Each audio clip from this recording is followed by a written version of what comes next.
underline. Omong dikit tapi nyelekit. Bersama Om Bob. Temukan di channel YouTube Om Bob Indonesia.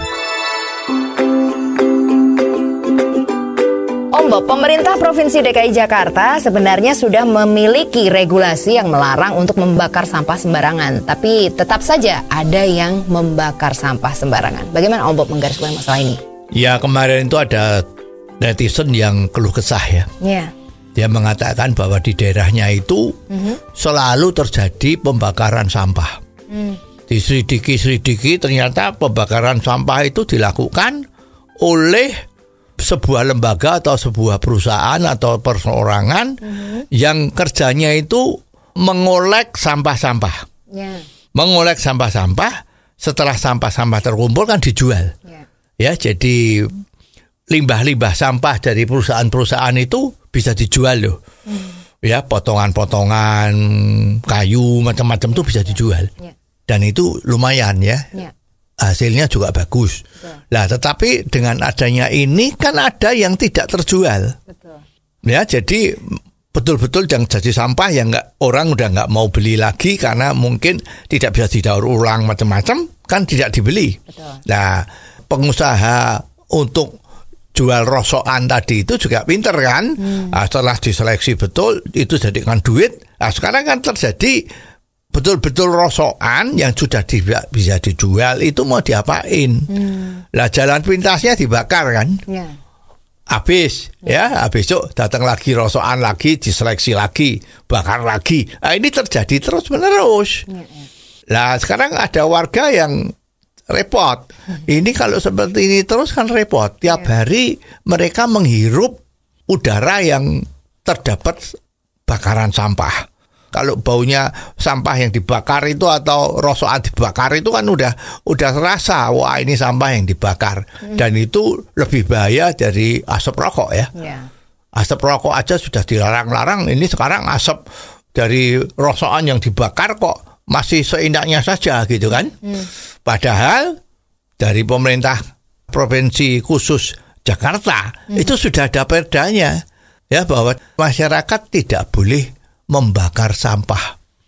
Ya, kalau bahkan ada sanksinya ya, kalau nggak salah tuh sanksinya 50 juta atau bagaimana itu ya. Lah, sekarang ternyata yang melakukan pembakaran sampah-sampah ini malah adalah orang yang berpengaruh di daerah itu.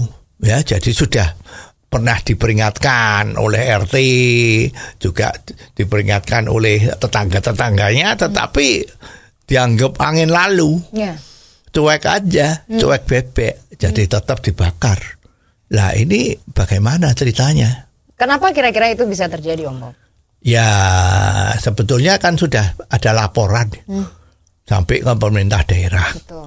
Cuman kenapa kok tidak ditindak? Lah, ternyata orang yang melakukan pembakaran sampah seenaknya ini, ternyata dia adalah orang yang dalam tanda petik cukup berpengaruh di daerah itu. Ya, jadi orang-orang pemerintah yang legal itu malah nggak berani bertindak karena takut, karena beliaunya ini adalah sesuatu orang yang punya pengaruh besar. Nah, kalau zaman sekarang mau jujur ngomong itu kan termasuk golongan preman. Ya kan, preman-preman itu kan ya you tahu sendiri lah, preman-preman itu kayak apa, merajalelanya di mana-mana. Walaupun sekarang mulai pemerintah sadar bahwa preman ini bikin susah, maka mulai dibasmi. Nah, sekarang preman yang pakai dasi seperti ini gimana? Preman yang punya kekuasaan yang tidak terlihat, invisible hand, tapi bakar-bakar sampah seperti ini.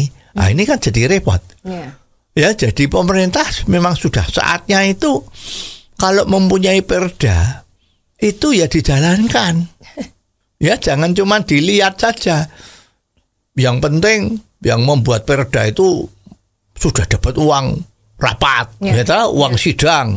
Yang enggak cuma sekali, itu bisa berpuluh-puluh kali baru dikeluarkan putusannya dengan pasal berapa dendanya, berapa mana. Wah, itu semua kelihatan tuh bagus sekali. Ya, kalau bikin peraturan tuh bagus sekali. Tapi pelaksanaannya Gimana?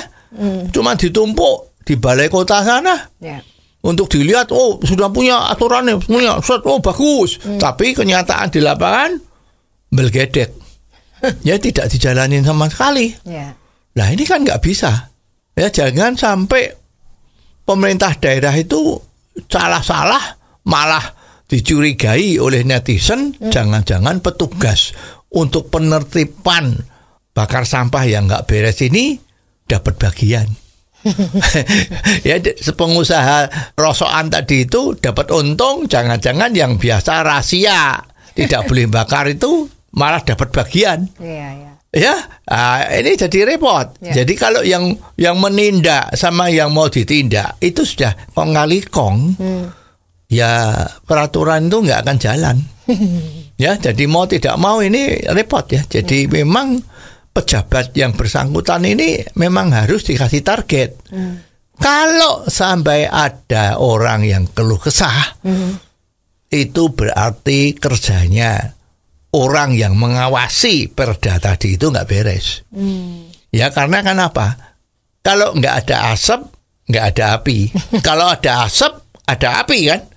Lah ini asap, ada netizen keluh kesah.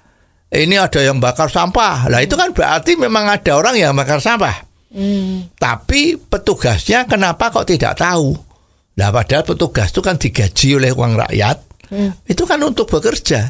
Kalau seperti ini cuman peraturannya taruh di meja, bila perlu dibikin figura yang bagus ya, ditempelkan di dinding itu.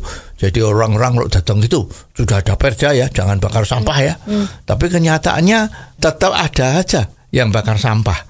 Lah kalau udah seperti ini, pimpinan bagian penertiban tadi itu harus dipecat. Ya ganti. Banyak kok sekarang orang yang butuh kerjaan, itu dicopot aja. Ya kita membayari dia tapi tidak bisa bekerja. Ya cuman dapat predikat tok, saya petugas begini, tapi kerjanya nggak becus. Ya pecat saja. Ya coba sekarang tinggal pertanyaannya, apakah berani sekarang pimpinan dari daerah Pemda Jakarta tadi itu berani nggak itu ditindak? Ya kalau nggak berani, ya udah lebih baik nggak usah jadi pejabat toh. Jadi rakyat biasa aja. Ya pensiunnya dicabut. Nah dengan demikian kan pada takut. Jadi semua akan bekerja sesuai dengan realnya masing-masing. Dan kejadian bakar sampah ini nggak cuma di Jakarta sebetulnya. Di daerah-daerah itu juga banyak. Tapi ya seperti itu sama. Petugasnya itu nggak berani bertindak. Ya bisa karena nggak berani karena punya backingan. Bisa karena sudah dapat jatah. Bisa juga tidak ada nyali. Artinya nggak ada nyali itu dia NATO. Cuman omong doang tapi no action. Itu banyak terjadi. Ya jadi apa yang dikeluhkan sama warga netizen tadi itu sebetulnya hanya merupakan pucuk dari gunung es. Ya di bawah itu banyak sekali. Jadi kalau memang seperti itu, ya rakyat Indonesia ya bisa nggak sehat karena menghirup terlalu lama, terlalu sering menghirup udara polusi dari sampah yang dibakar. Oh, jadi begitu ya Om Bob. Jelas deh sekarang. Terima kasih Om Bob untuk waktunya. Sampai ketemu lagi di waktu yang akan datang. Saran dan masukan WhatsApp ke 0878 5590 7788. Underline. Omong dikit tapi nyelekit. Bersama Om Bob. Jika Anda suka dengan channel ini, jangan lupa subscribe, like, dan komen.